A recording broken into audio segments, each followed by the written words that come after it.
Shubor nakaslem jong unongsan Hima.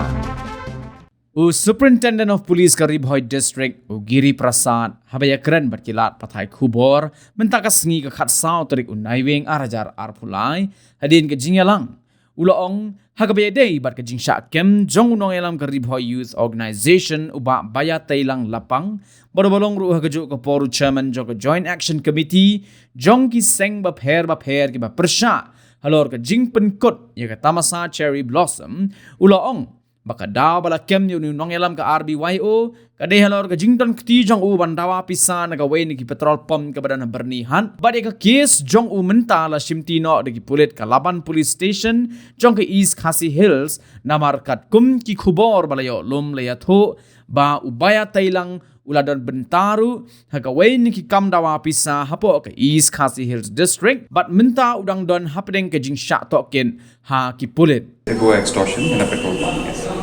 In a petrol Pump extortion case, yes.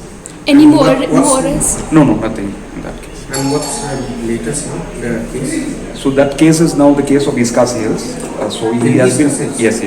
So this is a Laban case, and actually the police have registered and then arrested him, and now he's in the judicial custody.